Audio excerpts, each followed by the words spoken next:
বিসমিল্লাহির রহমানির রহিম। আসসালামু আলাইকুম। যেই ক্ষেতটা দেখা যাচ্ছে এটা হচ্ছে লিকের ক্ষেত। এই সবজিটার নাম লিক। এখানে এই ক্ষেত থেকে ৪টা লিকের ডান্ডা তুলে নিয়ে আসছি আজকে রান্না করার জন্য। ৩টা আলু আর কিছু মাছ এয়ার ফ্রায়ারে ভাজি করে এটার সাথে রান্না করব। তো লিক হচ্ছে আপনার অনেকটা পেঁয়াজ পাতার মতোই একটা সবজি। খেতে পেঁয়াজ পাতার চেয়েও অনেক মজা। বাংলাদেশে হয়তো কিছু সুপার শপে এটা পাওয়া যেতে পারে। তা আমি প্রথমে লিকের গোড়ার দিকের যে অংশটা আছে সাদা মোটা অংশ এটা কুচি করে নেব। এটা একটু মিহি কুচি করে নিতে হবে, এই জায়গাটা একটু শক্ত মতো থাকে।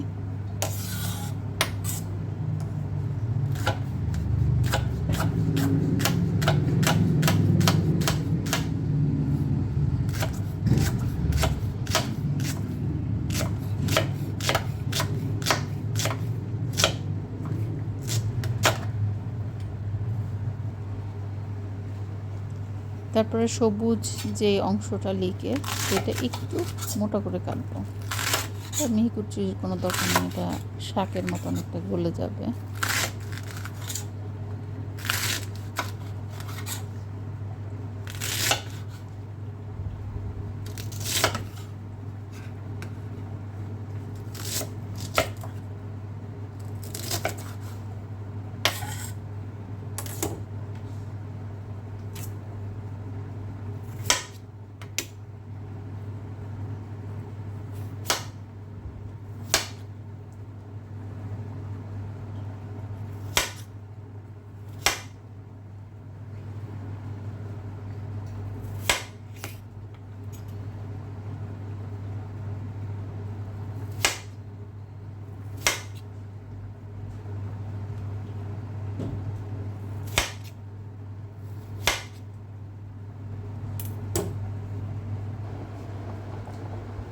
কাটাকুটির সবজির মধ্যে এগুলাই দিব, আর কোনো কিছু দেওয়া লাগবে না এটাতে। আস্ত কিছু জিরা শুকনা তাওয়ায় তেলে আমি প্রথমেই লিকের গোড়ার দিকের যে অংশটুকু কুচি করে রাখছিলাম ওটা দিয়ে দেবো। এই রান্নায় মশলা খুব অল্প ব্যবহার করতে হবে, কারণ লিকের নিজস্ব একটা সুন্দর ফ্লেভার আছে। আমি ওইটা অক্ষুণ্ণ রেখে রান্নাটা করতে চাই এবং ওইটাতেই রান্নার স্বাদটা বেড়ে যায়। ৫-৭টা কারি পাতা দিয়ে দিব, আপনাদের কাছে থাকলে দিতে পারেন, না দিলেও অসুবিধা নেই, অপশনাল।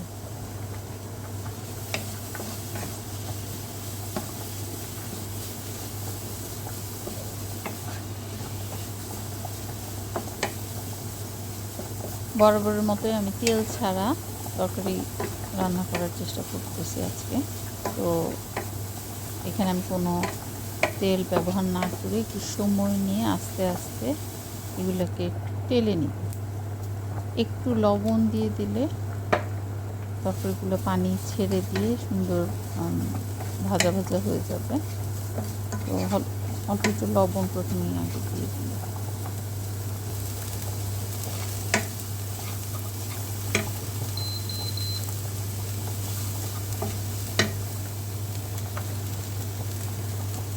2-3টা কাঁচামরিচ পাটায় দিয়ে দিব।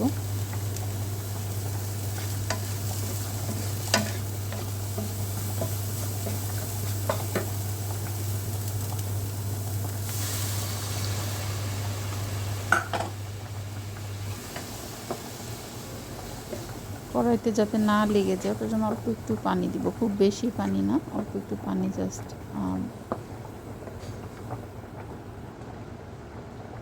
না লাগার জন্য দিব।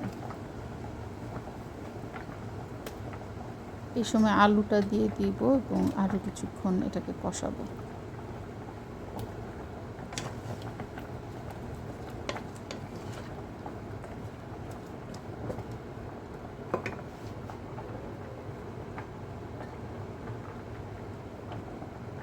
খুব অল্প একটু হলুদ দিব, আধা চা চামচ বা তার চেয়েও কম।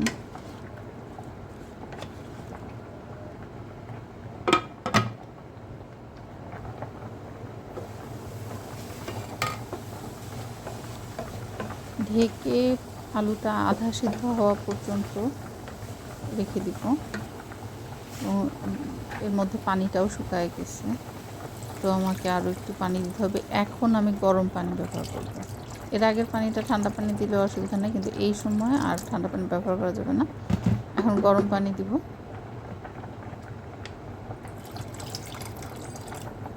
আর চুলার জালও এই অবস্থা একটু বাড়ায় দিতে হবে।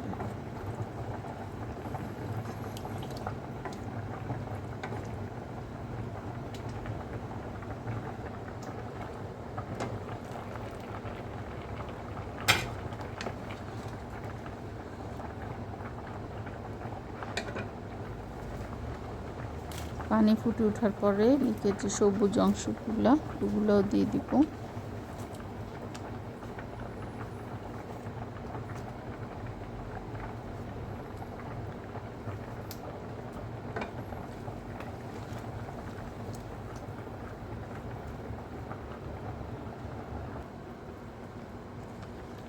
ওগুলো আধা সিদ্ধ হয়ে যাওয়ার পর্যন্ত অপেক্ষা করব। আলুটা সম্পূর্ণরূপে সিদ্ধ হয়ে গেলে এর মধ্যে আমি আমার মাছ, যেগুলো কিনা আমি এয়ার ফ্রায়ারে ভাজি করে নিচ্ছিলাম কোনো তেল ছাড়া, জাস্ট একটু লবণ, মরিচের গুঁড়া আর হলুদের গুঁড়া মাখায়, তো ওইটা 20 মিনিট এয়ার ফ্রায়ারে 200 ডিগ্রিতে ফ্রাই করে রেখে দিয়েছিলাম আলাদা।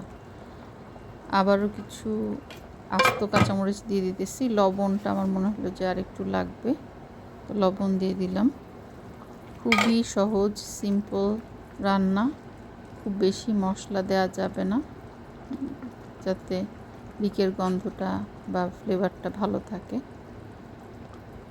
আর এখানে আমি আমাদের লোকাল একটা মাছ ব্যবহার করছি, আপনারা যে কোনো মাছ ব্যবহার করতে পারেন। ইলিশ মাছ দিয়েও আমার ধারণা এই রান্নাটা অনেক মজা হবে। যেহেতু ফ্রেশ ইলিশ পাই না বলে ইলিশ মাছ দিয়ে করতে পারলাম না, কিন্তু আপনারা করে দেখতে পারেন।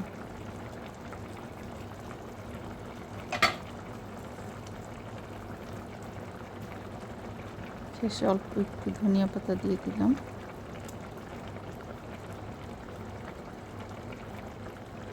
আমার লিক আলু দিয়ে মাছ রান্না শেষ, আলহামদুলিল্লাহ। আল্লাহ হাফেজ।